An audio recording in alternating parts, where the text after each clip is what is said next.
अस्सलाम वालेकुम वरहमतुल्लाहि वबरकातुहू।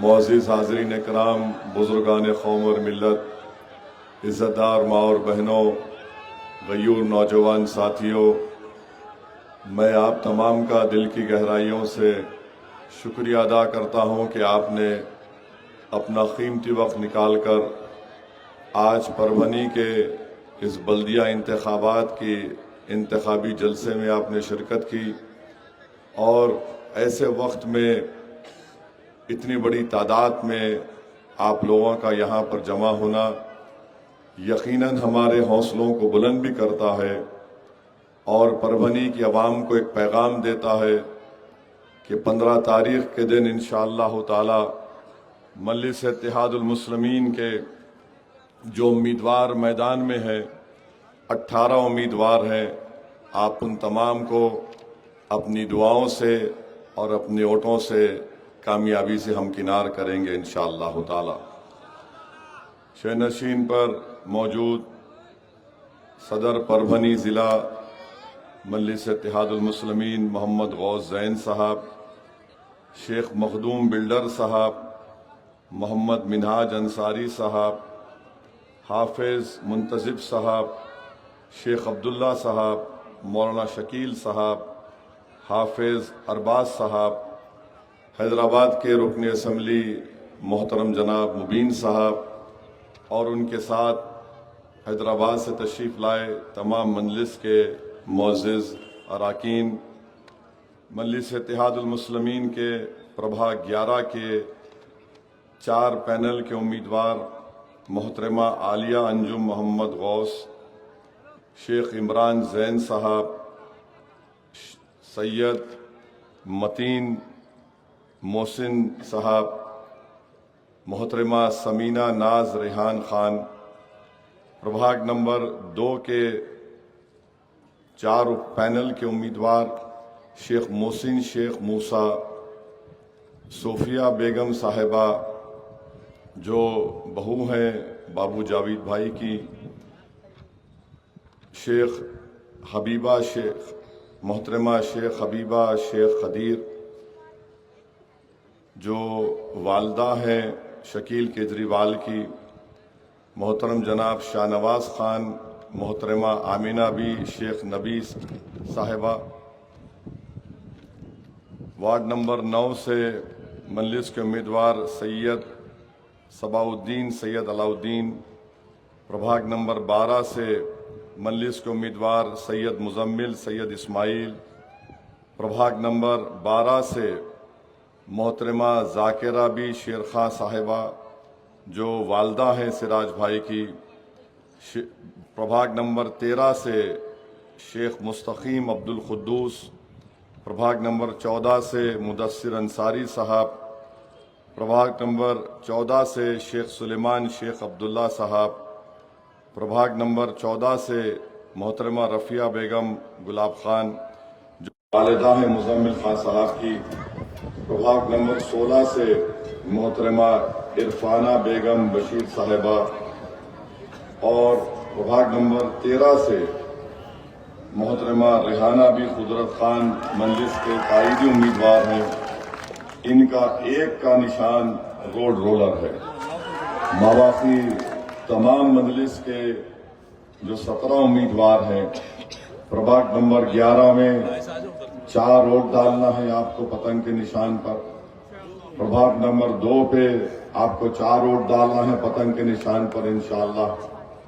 प्रभाग नंबर 12 में मजलिस के 2 उम्मीदवार हैं, पतंग के निशान पर आपको बटन लगाना है। प्रभाग नंबर 14 में 3 उम्मीदवार हैं, पतंग के निशान पर बटन लगाना है।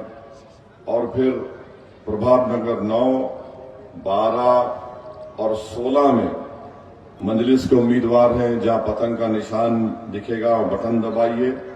और प्रभाग नंबर 13 में एक मोहतरमा रेहाना भी खुद और दूसरी शिवसेना है, बीजेपी है और सीटी भी है और आटो भी है।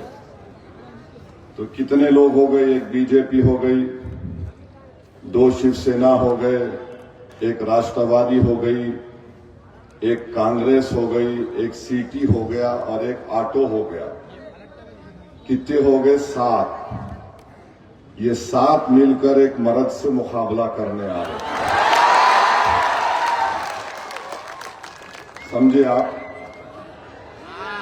समझे नहीं समझे? फिर समझाता हूं। एक उद्धव ठाकरे, एक शिंदे, एक अजीत पवार, एक मोदी, एक कांग्रेस, एक आटो, एक सीटी, और पूरे ये समझ रहे कि 7 शेर को घेर लिए तो कुछ होता। देखो, शेर शेर ही होता। और तारीख हमेशा गवाह है कि जब कभी भी फसादात होते, पूरे एक होके हमला करते। तारीख गवाह है कि जब कभी भी नाजुक वक्त आता, सब एक हो जाते, हमको अकेला छोड़ देते। तारीख गवाह है परभनी की कि डेवलपमेंट अगर हुआ तो मुस्लिम और दलित इलाके में नहीं हुआ, क्योंकि हम एक नहीं हुए, वो एक हो गए। याद रखो आप मेरी इस बात को, क्योंकि ये लोग जानते हैं गुट्टा का है, गुट्टा का है। अच्छा, हैरत अंगेज बात यह है कि सीटी और आटो, एक आटो में बैठ के सीटी बजा रहा, एक हाथ से पकड़ के सीटी बजा रहा, एक कमल को हाथ में पकड़ के ऑटो चला रहा, और एक घड़ी पहन के सीटी बजा रहा, और एक मशाल लगा के भी ऑटो और सीटी के साथ है। तो अच्छा, ये जो दोनों हैं, सीटी और ऑटो, ये मुस्लिम बाहुल इलाकों में सीटी बजाने के लिए और ऑटो का मीटर डाल के चलाने के लिए उम्मीदवार खड़ा किए। मैं पूछना चाह रहा हूं बोडेकर साहब से और गुप्ता साहब से, भाई साहब, ये प्रभाग नंबर 15, 4, 5, 1, 9 में ना तुम सीटी बजा रहे ना ऑटो चला रहे। आप देख लो, प्रभाग नंबर 15, 4, 5, 1, 9 में ना ऑटो है ना सीटी है, मगर मेरे घर के सामने सब आके नाच रहे, पूरे आ रहे हैं, ऐसी मोहब्बत का इजहार कर रहे हैं कि हमारे मरहूम वालिद बोलते थे कि मां से बढ़ के चाहिए पापा कुटनी कहलाए। बड़ी मोहब्बत के दावे कर रहे हैं। तो मेरी आपसे अपील है, ये सब मिलके आ रहे ताकि मुस्लिम और दलित इलाकों को हमेशा के लिए नजरअंदाज करके रख दिया जाए। यहां पर कोई डेवलपमेंट का काम नहीं होना। हाँ, बोडेकर और गुप्ता साहब के साथ एक और नाम भूल गया मैं, वारपुटकर का साहब, वारपुटकर साहब। ओहो, माने ये पेड़ से वो पेड़, वो पेड़ से ये पेड़, जंपिंग में माहिर है। यहां से इधर कूदते, उधर से इधर कूदते। बड़े लोग बोलते थे, मियाँ अब तुम छोड़ो, अब बड़े हो गए, दीवाना कूदना छोड़ो। इन दीवाना ही कूद रहे हैं, इधर से उधर, उधर से इधर, जहां दिखी हरी वहां चरी। ये इनका मामला है। और कांग्रेस पार्टी में अजान हो रही है, ठीक है। बिस्मिल्लाहिर्रहमानिर्रहीम। मुझे अभी गौस जैन साहब बताए कि साहब आप कब तश्तरी को भूल गए। वार्ड नंबर 14 में मोदी की चाय पिलाने के लिए इन्होंने कब तश्तरी लेके आए। तो याद रखिए, कब तश्तरी, सीटी, ऑटो, घड़ी, हाथ, कमल का फूल, मशाल, तीर कमान, 8 लोग आ गए। और पूरों का मकसद एक ही है कि आपकी आवाज, आपके इत्तेहाद के दुश्मन है ये 8 लोग, आपके वार्ड के तरक्की और विकास के दुश्मन रहे ये लोग। ये मुसलमानों का मुकद्दर बेरोजगारी बना के रख दिए, आसिफ पठान की जमीन पर किसी और की इबादत गाह को नगोड़ा में तामीर कर रहे हैं, मस्जिदों पर मसले बनाकर खड़ा कर रहे हैं। मेरी आपसे अदबन गुजारिश है कि 15 तारीख के दिन आप लोग एक सीसा पिलाई हुई दीवार की तरह मुत्तहिद होकर पतंग के निशान पर बटन दबाकर इन तमाम ताकतों को जो आपकी मजहबी तशख्खुस के दुश्मन हैं, जो आपके मस्जिदों के दुश्मन हैं, जो आपके हिजाब की मुखालिफत करते हैं, जो आपके बच्चों को तालीम याफ्ता देखना नहीं चाहते, जो आपके नौजवानों को रोजगार नहीं देना चाहते बल्कि उनको ड्रग्स की रास्ते पर डाल चुके हैं, मेरी आप सदवन गुजारिश है कि आप अपना एक एक कीमती वोट मजलिस इत्तेहादुल मुस्लिमीन के हक में इस्तेमाल करिए। और मैं जानता हूं कि बाबा जानी साहब भी डबल रोल अदा कर रहे हैं। बाबा जानी साहब जो है बुडेकर साहब के साथ भी है और वारपुटकर साहब के साथ भी है। मैं जानता हूं कि कोऑपरेटिव बैंक में दोनों तीनों भाई मिलके साथ साथ थे, तो इन पे भी नजर रखिए।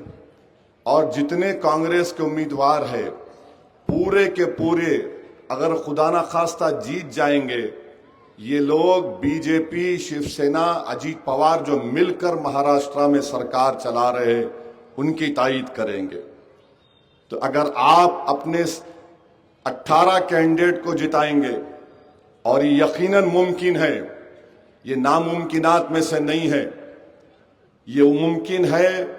और मुझे यकीन है कि आप अपना एक एक वोट का सही इस्तेमाल करेंगे।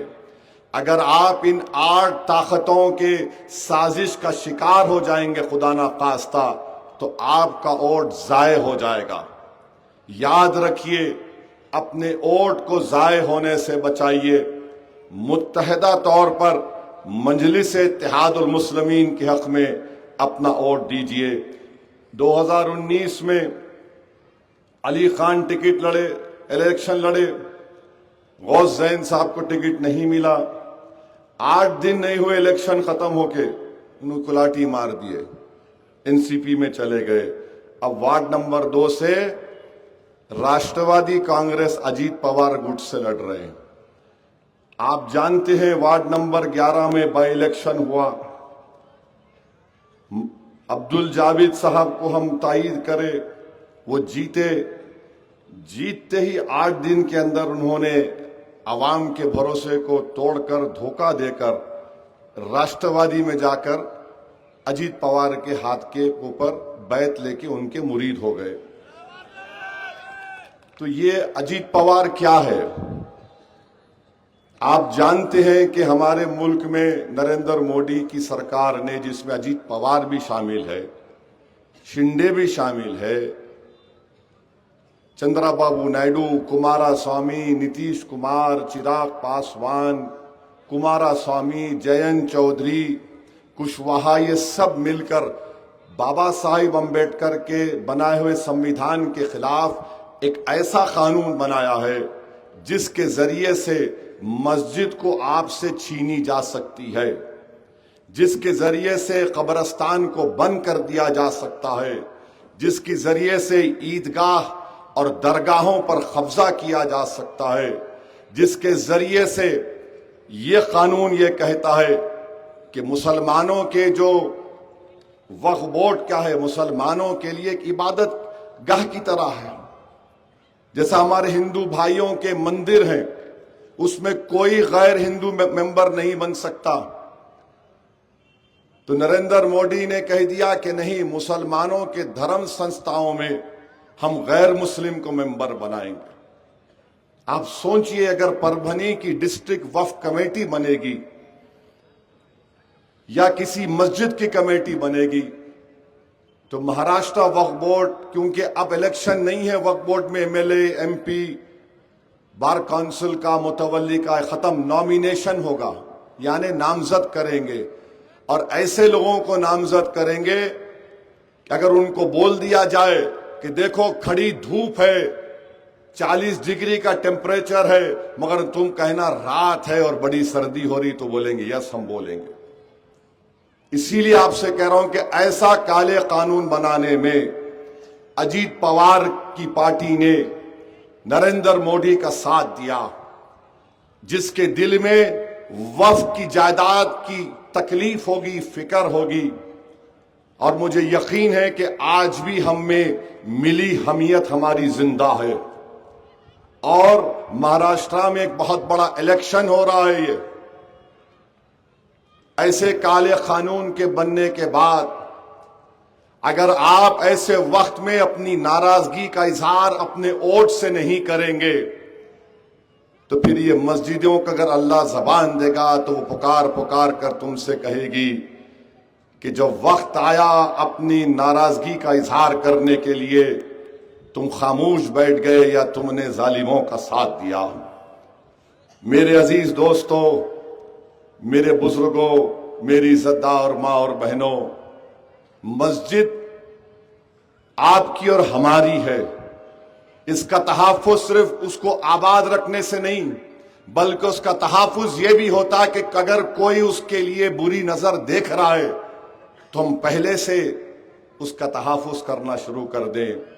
और जमहूरियत में, लोकशाही में बेहतरीन तरीका अपने वोट का इस्तेमाल है। वोट का इस्तेमाल करिए और पैगाम दीजिए दिल्ली के उस बादशाह जिसका नाम मोदी है कि तुमने काला कानून बनाया अजीत पवार के साथ मिलकर, हम तुम्हारा साथ नहीं देंगे। दूसरी तरफ कोई बोलेगा उद्धव ठाकरे है, तो उद्धव ठाकरे ने बहैसियत मुख्यमंत्री महाराष्ट्र के विधानसभा में खड़े होकर कहा था कि मुझे फख्र है कि मेरी पार्टी ने बाबरी मस्जिद को शहीद किया था। ये आप पर छोड़ता हूं, जो जो सच है बयान कर रहा हूं। वोट डालना आपका काम है। मैं तो एक दीवाने की तरह हर जगह बोलता हूं, बदनाम हो जाता हूं। लोग मुझ पर उंगलियां उठाते हैं, लोग क्या क्या बोलते हैं, मगर मेरा काम, मेरी जिम्मेदारी निभाना है, हम निभा रहे हैं। क्योंकि कल के दिन को ये ना बोले कि हमको कोई आके नहीं बोला। मैं बोल रहा हूं आपके सामने। उद्धव ठाकरे के साथ उनका भाई आ गया, क्या उसने नहीं कहा था कि अजान बंद करनी चाहिए? आपने याद है? ये नहीं मालूम मुझे। याद अगर है, देखिए पार्लियामेंट का इलेक्शन हुआ, आपने किसको वोट दिया? इसलिए उसको वोट दिया क्योंकि आपके पास कोई ऑप्शन नहीं था, मुतबादिल नहीं था। आपने देखा कि किसमें जहर कम है, मगर याद रखिए जहर सब में बराबर है। जहर सब में बराबर है, कोई कम ज्यादा का सवाल नहीं है। इन्हों सत्ता में है, उनकी पार्टी की तोड़े बोल के उन्होंने जरा खामोश बैठे हुए हैं, वरना जब सत्ता में थे तो क्या क्या जहर अफशानी करते थे वो दुनिया जानती है। तीसरी जानिब कांग्रेस है। कांग्रेस पार्टी आए दिन मुझको गालियां देती है, मुझे कोई फर्क नहीं पड़ता। इज्जत देने वाला मेरा अल्लाह है और अल्लाह ही इज्जत देता रहेगा। मगर बताना यह है कि सुप्रीम कोर्ट में एक 6 दिन पहले 5.5 साल के बाद सुप्रीम कोर्ट ने बाज लोगों को जमानत दी, 2 नौजवानों को जमानत नहीं दी। मैं किसी कांग्रेस के नेता का तबसरा पढ़ रहा था कि उन्होंने कहा कि बहुत तकलीफ है, 5.5-6 साल हो गए। मैं कांग्रेस पार्टी से पूछना चाह रहा हूं, आप मुझे गाली दो, आपके पास ब्लैंक चेक है, कोई फर्क नहीं पड़ता। अब मेरी शादी भी नहीं हो सकती, मेरे बच्चों की शादियां हो रहे, क्या नवासियां हैं मेरे को, कोई फर्क दो, गाली दो। उन्होंने कांग्रेस जो बेल नहीं मिली इन लोगों को, उसकी वजह क्या सुप्रीम कोर्ट ने दिखाई? सुप्रीम कोर्ट ने अपने बेल डिनायल ऑर्डर में कहा कि सेक्शन 15A ऑफ UAPA के तहत बाय एनी अदर मींस का जिक्र करके उन दोनों की बेल रिजेक्ट कर दी। अब सेक्शन 50 ने जो बनाया गया था, किसने बनाया आपको मालूम? कितनों को नहीं मालूम? हाथ उठाओ। तकरीबन लोगों को नहीं मालूम। 2008 में मनमोहन सिंह साहब वजीर आजम थे, चिदम्बरम वजीर दाखिला गृह मंत्री थे। उन्होंने एक कानून लाया था, सेक्शन 15A कांग्रेस पार्टी ने लाया था और दहशतगर्दी को डिफाइन किया ने। क्या दहशतगर्दी हो सकती है? दहशतगर्दी हम एक नमाज के लिए, अज़ान के लिए रुक गए, मैं जारी रखता हूं। दहशतगर्दी का डेफिनेशन उन्होंने यह दिया कि एनी अदर मीन्स, यानी कोई भी तरीका। अब कोई भी तरीका का मतलब क्या है? मैं लिख दूंगा कोई भी तरीके में डालो इनको, और वही तरीक, उसी को सेक्शन 15A को जब मैं खड़े होकर ठहरना है, कंटिन्यूस होते रहेंगे ना।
तो मैं आपसे जिक्र कर रहा था, ये कानून को कांग्रेस पार्टी ने पार्लियामेंट में 2008 में बनवाया और मैं एमपी था। मेरी तकरीर पार्लियामेंट के वेबसाइट पर है, यूट्यूब पर है।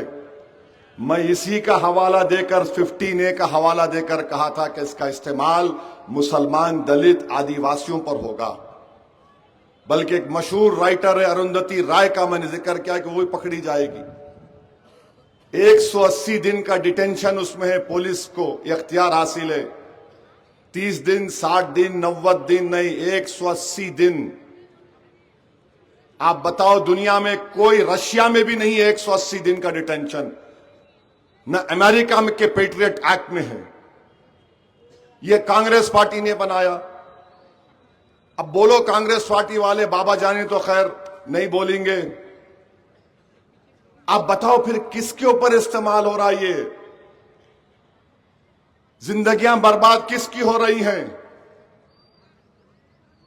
वो बच्चा 2 मरतबा निकला, 1 मरतबा अपनी बहन की शादी में जाना है। बताइए क्या है ये फिर? ये मैं एमपी था, मैं खड़े होकर मुखालिफत करा उसकी। और आज जो लोग मेरी तकरीर सुनकर, कई वकील सुप्रीम कोर्ट के दिल्ली के फोन करके बोले, असदुद्दीन ओवैसी आपने 2008 में बात कही थी। मैंने कहा शुक्रिया, कम से कम आपकी आंख इतने साल के बाद खुली। आप समझ रहे थे कि एक शेरवानी पहनने वाला, जिस्म, चेहरे पे दाढ़ी, सर पे टोपी है तो खाली उन्हें जज्बाती बात कर सकता है। अल्लाह ने मुझे तालीम दिलाई, अल्हम्दुलिल्लाह। थोड़ा बहुत कानून जानता हूं, मुझे मालूम था कि इसका इस्तेमाल किस पे होगा। चिदम्बरम क्या बोले, नहीं केस डायरी देख के होगा। अरे केस डायरी तो पुलिस वाला लिखेगा ना। और एक सर्वे हुआ था CSDS का, दिल्ली में एक NGO है, उन्होंने कहा था कि 80% से ज्यादा पुलिस वाले ये सोचकर इन्वेस्टिगेशन करते कि मुसलमान है तो बराबर करा होगा, और यही नुकसान हो रहा हमको। फिर मुंबई में ट्रेन ब्लास्ट हुआ, कांग्रेस की हुकूमत थी, उनका मुख्यमंत्री RR पाटिल राष्ट्रवादी के, 185 भारत के नागरिक मारे गए, 11 मुसलमानों को पकड़ा गया, 19 साल जेल में थे। 19 साल।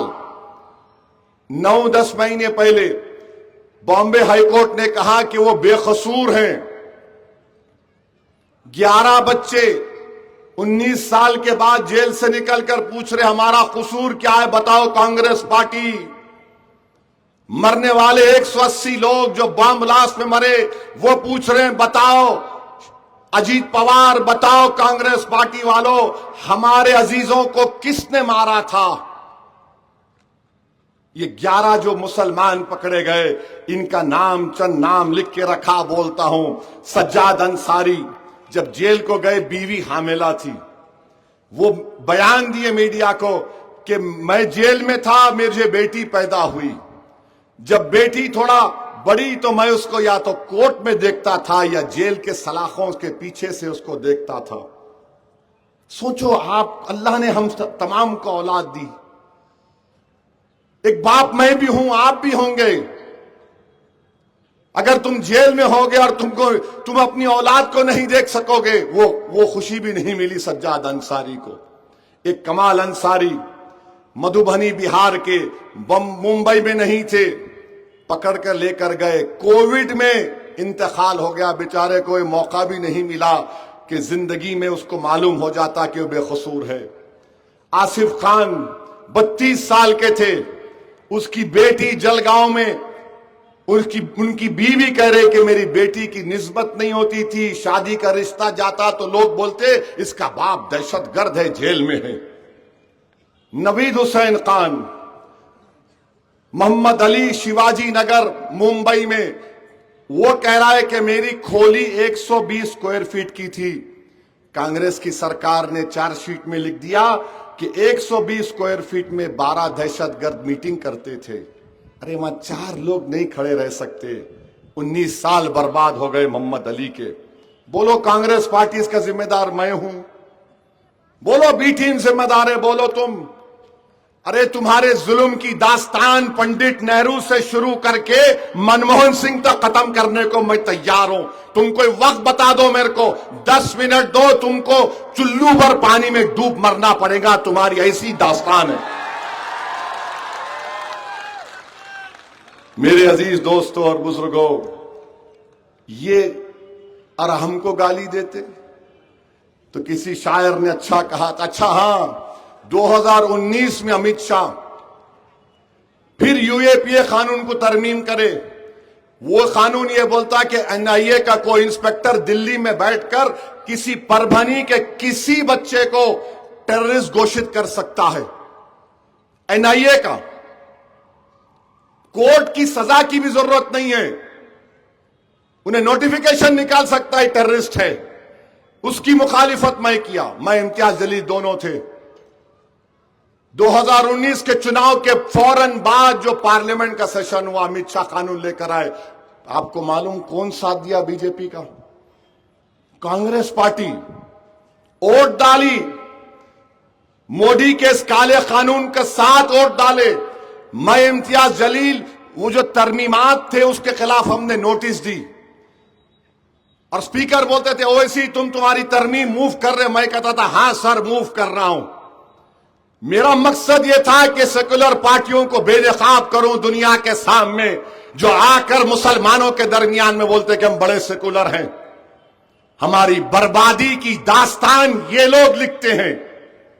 नौजवानों को जेलों में डालकर सड़ाने का कानून ये लोग बनाते और फिर तायीद भी करते मोदी अमित शाह की। और जब चुनाव आता तो ओवैसी बी टीम हो जाता। मैं तमाम तरमीमात पर अपोज किया, मुखालिफत किया। स्पीकर ओम बिरला साहब थे, आज भी है। उन्होंने हंसते हुए कहा, ओवैसी तुम ये भी तरमीम को मूव करोगे? मैंने कहा हां सर। तो मुस्कुराकर ओम बिरला साहब ने कहा, अरे तुम तो दो लोग हो ना। तो अल्लाह ने मेरे दिमाग में डाला कि बोल गुनाहगार, तेरा रब है, तेरा रब देख रहा है। मेरे अजीज दोस्तों और बुजुर्गों, आप सोच सकते हैं मैं 2008 में मेरी क्या कैफियत होगी, 2019 में मेरी क्या कैफियत होगी। मैं जहां देख रहा था कि तबाही और बर्बादी का कानून बन रहा है मेरे लिए, मेरे बच्चों के लिए, मगर हमारी कौम ऐसी है, नए नए जज्बात में आ जाते। मेरे भाई याद रखो, अगर तुम होश में नहीं आओगे तो फिर जैसा इस मासूम बच्चे ने कहा, कुरान की आयत की तिलावत करके कहा कि अल्लाह उन्हीं को बदलता है जिसके दिलों में बदलने की तमन्ना है। आप नहीं बदलेंगे तो फिर कौन आएगा? फरिश्ते नहीं आएंगे बदलने के लिए, आपको बदलना पड़ेगा अपने आप को। जब फरिश्ते आएंगे तो रूह कब्ज करने के लिए आएंगे। मेरे भाई, वक्त है अभी भी आपके पास। इसीलिए किसी शायर ने अच्छा कहा था, ये जबर भी देखा है तारीख की नजरों ने, लम्हों ने खता की सदियों ने सजा पाई। हमने लम्हों में खता की, सदियों की सजा हमारे बच्चों को मिल रही है। तो कांग्रेस पार्टी फिर बोलती, नहीं बिहार को गए। अरे जालिमों, मैं लिख कर दिया था कि मेरे को 5 सीट दे दो। 5 साल पहले हम 5 एमएलए जीते तो 4 को लेके चले गए। उसके बावजूद भी बोला कि बीजेपी को हराएंगे, मेरे को 5 दे दो। सब बोले इन्हें क्या है, इन्हें काली तकरीर करता, लोग इसको सुनने को आते, उसके बाद लोग जाके भूल जाते। मैंने कहा ठीक है, आपकी सोच होगी, मगर अब का जो नौजवान है, 18 साल से 35 साल का नौजवान है, वो तय कर लिया, वो जान चुका है, चाहे कांग्रेस हो, बीजेपी हो, उद्धव ठाकरे हो, अजीत पवार हो, ये सब एक है, कोई फर्क नहीं है, एक है। मजलिस ने हम लिख के दिए, नहीं दिए। मैंने तकरीर में कहा था बिहार में, तुमने मेरे 4 तोड़े ना, मैं 4 का बदला 24 से लूंगा, और अल्लाह ने उसको पूरा किया। हम 5 जीते, 29 लड़के 5 जीते, 2 सीटों पर दूसरे नंबर पर आए। 1 सीट पर बलरामपुर से आदिल हसन, अल्लाह उसको दोबारा कामयाब करेगा, 80,000 वोट लेके 350 वोट से हार गया। और ये गठबंधन का उम्मीदवार 70,000 वोट किया, मैं नहीं रोया। ठाकुरगंज से हम 80,000 वोट लेकर 7,000 वोट से हारे, और 14 जगह पर तीसरे नंबर पर आए। 14,000 से लेकर 35,000 मंजलिस को वोट मिले। कांग्रेस पार्टी 60 पे लड़ी, कितने सीट पर? 60, जीती कितनी? 6। माबाकी 54 पर कौन जीते? मैं जीता। तुम्हारे गुण, तुम्हारे, वो क्या शायर ने अच्छा कहा था, याद नहीं आ रहा शेर, मंजर भोपाली का शेर है एक, माने आपके हर ऐब हुनर नजर आता है आपको, और हमारा लड़ना आपको गुनाह नजर आता। मैं क्यों लड़ रहा हूं? मेरी जात के लिए नहीं, खुदा ना खास्ता कभी नहीं। मैं यही चाहता हूं कि जिंदगी जो अल्लाह ने मुझे दी, इतने नेमतों से अल्लाह ने मंजलिस के जिम्मेदारों को नवाजा, हम यही चाहते हैं कि हमारी उस काबिलियत से जो परवरदिगार अल्लाह ने हमको दी, हम गरीबों को उनका मुकाम दिलाएंगे, उनका हक दिलाएंगे, मुसलमानों की लीडरशिप पैदा करेंगे, ताकि जब हमारी आंख बंद हो जाएगी तो कम से कम हम ये गम लेकर तो नहीं जाएंगे कि हम तो जिंदगी में अपने सामने लीडर्स को नहीं पैदा करे जो जालिमों से मुकाबला कर सके। मैं अल्लाह से यही दुआ करता हूं कि अल्लाह खातिमा ईमान पे रहो, और ऐसा खातिमा हो कि तू मेरी रूह कब्ज करने से पहले मेरे सामने पूरे भारत के मुसलमानों की एक सियासी क़यादत को बना दे। बस ये हमारा ख्वाब है और कुछ नहीं है। इंशाअल्लाह ताला मंत्री संतरी बनने का कभी शौक था ना कभी रहेगा इंशाअल्लाह ताला, क्योंकि अल्लाह ने बहुत इज्जतों से नवाजा। नहीं जानने वाला भी मेरे को जानता है, दुश्मनों के सामने से चले गए तो खड़े होकर गाली देना शुरू कर देते। इससे बढ़ के इज्जत और क्या होना आपको कि दुश्मन के सामने से गए तो खड़े होकर उन्हें दांता पीसना शुरू कर देता। उसकी अम्मा को, उसकी बीवी को, बाप को देखा तो नहीं बोलता, मेरे को देख के बोलता। मेरे को देख के उन्हें खुदा का नारा लगाता। एक 5 स्टार होटल में खाना खा के निकल रहा था मैं, एक वहां मीटिंग थी। अब देख के मेरे को नारा लगा रहे, खुदा का नारा लगा रहे। मैं रुक गया। ये 10-15 ही थे, डॉक्टर्स थे ये। वो जिंदाबाद। मैं मुस्कुरा रहा था। बोले तुम मुस्कुरा रहे? बोला हाउ। बोले हाउ क्या है? बोला हैदराबाद का दखनी स्टाइल है यस बोलने का, ओके बोलने। बोले क्या मतलब? बोला बाबू इससे बड़ी खुशी क्या होगी कि तुम दूल्हे भाई को देख के खुदा का नारा लगा रहे। बोले यार तेरी जबान है या तलवार है? मिला, फिर हाथ मिला, हाथ मिला लिए। बोले नंबर दोगे? मिला नंबर लो। बोले फिर देख के नारा लगाएंगे? अब नहीं। आप देखो क्या हो रहा है तमाशा देश में। इलेक्शन लड़ना तो गुनाह है कांग्रेस पार्टी की नजर में, क्योंकि वो ही हरा सकते। अरे 3 मर्तबा मोदी देश का प्रधानमंत्री बना तो क्या मुसलमान जिम्मेदार है? मैं आपसे एक सवाल कर रहा हूं। 2014, 2019, 2024 के पार्लियामेंट के इलेक्शन में आपने बीजेपी को वोट दिया क्या? कितने नहीं दिए? हाथ उठाओ। मोदी कैसे बना फिर वोट? कैसा बना? मैं बोला आपको, मेरे पास कोई फरिश्ते तो नहीं है, ना मौकिल है ऐसा पढ़ के करे ऐसा। अरे तुम नहीं हरा सक रहे, तुम उसको हरा नहीं सक रहे। नहीं हो वैसी हो। बोलो मेरे क्या करने का है? बोलो अगर तुम्हारे दिल की भड़ास निकलती मेरा नाम लेने से, और बोलो। तुम्हारे को अपनी बीवी को देख के सुकून नहीं मिल रहा, मगर मेरे को बोल के सुकून मिल रहा, बहुत अच्छा है। तुम्हारे घर में मां बाप को देख के दिल को सुकून नहीं मिल रहा, मगर मेरे को गाली दे के मिल रहा, बहुत अच्छा है। मेरे को कोई फर्क नहीं। मेरे कोई कपड़े पे आ गया बेचारा मेरे। नहीं ये क्या है, नाथूराम गोडसे भी टुई था। नाथूराम गोडसे टुई था, समझो बात को। नहीं बोल सकते यहां पे, समझे नहीं समझे? तो उसको भी कपड़ों को देखने का शौक था। ये उनकी औलाद है, ये उनकी सोच इसमें आ गई। और जो लोग अपने मां बाप को घर में लड़ता हुआ देखते, वो औलाद गालीज देती। तो ये बेचारा उसका बचपना कैसा गुजरा नहीं मालूम, क्या क्या हुआ नहीं मालूम उस पे।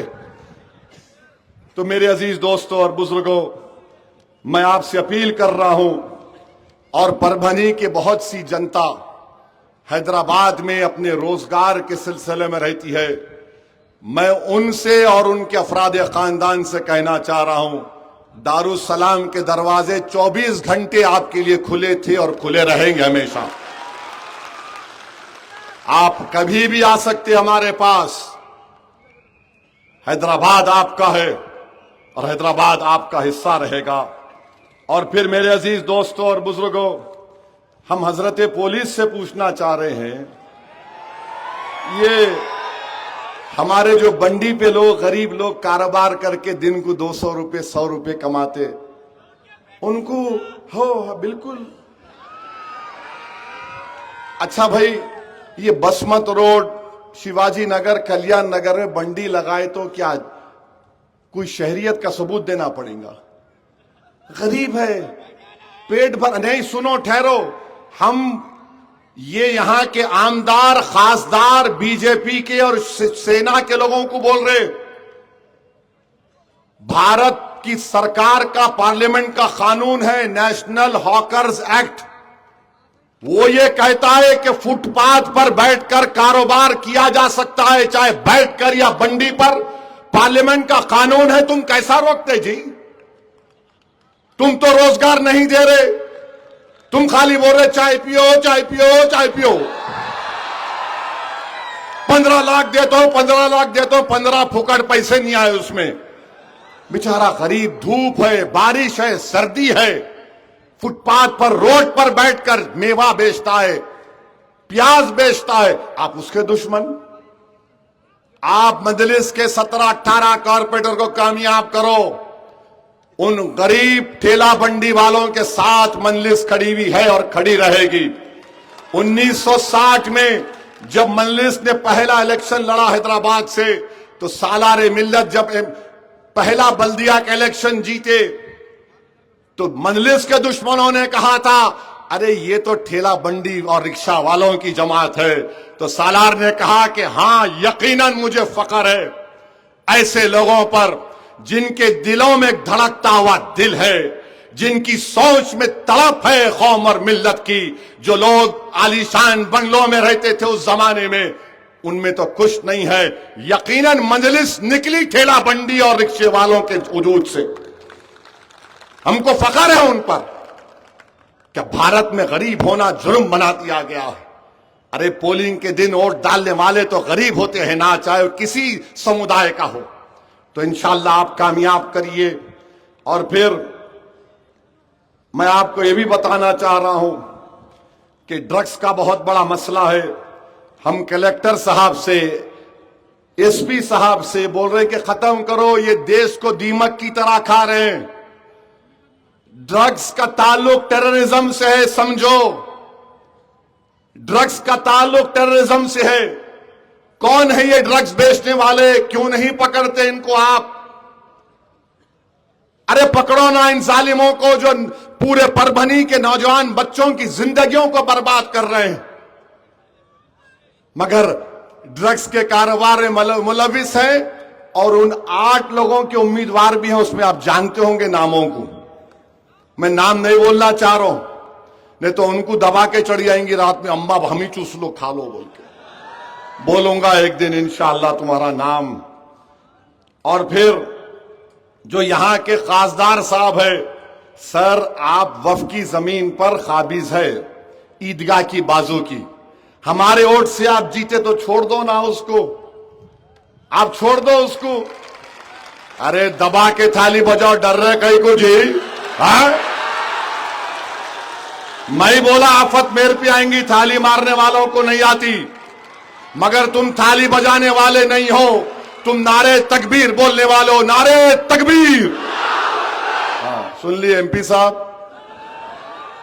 और म्युनिसिपल कॉरपोरेशन के बेचारे मुलाजिमीन को 6 महीने से तनख्वाह नहीं आई। ये कई की ट्रिपल इंजन की सरकार है?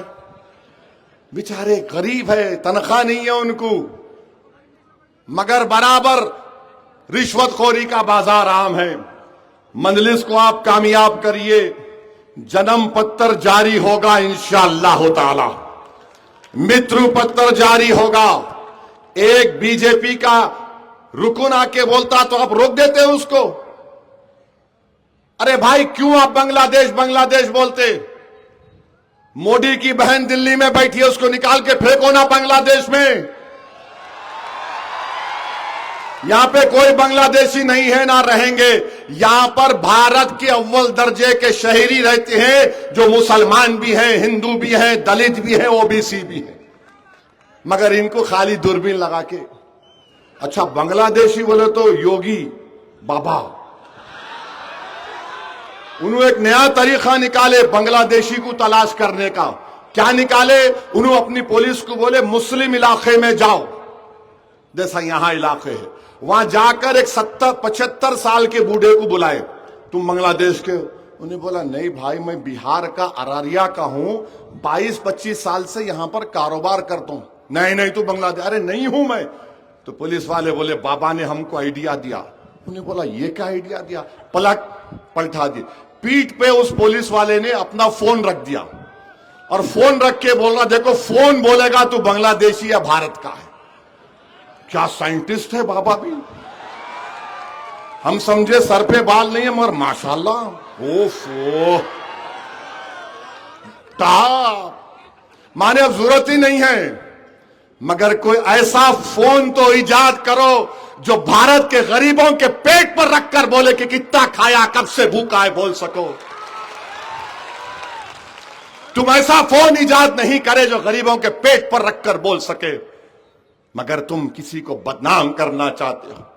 तो मेरे अजीज दोस्तों और बुजुर्गों, मेरी आप तमाम लोगों से अपील है कि आप मजलिस इत्तेहादुल मुस्लिमीन के 18 उम्मीदवार को कामयाब करिए।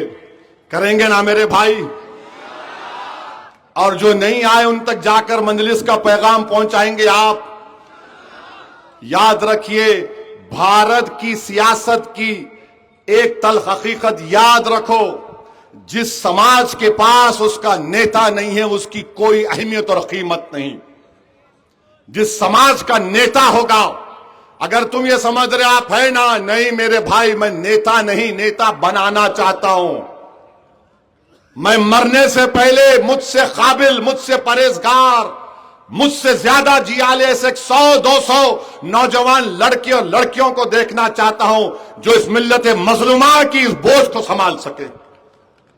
आपको यह काम करना है। करेंगे ना 15 तारीख के दिन? और ये जो लोग जो मेरी तकरीर पे 15 मिनट पे बहुत मीडिया वाले लिखते थे, 15 मिनट बोले, 15 मिनट बोले। अरे खुदरत ने ऐसा इंतजाम किया कि तुम 15 मिनट बोले तो खुदरत भाई ले 15 को इलेक्शन होगा।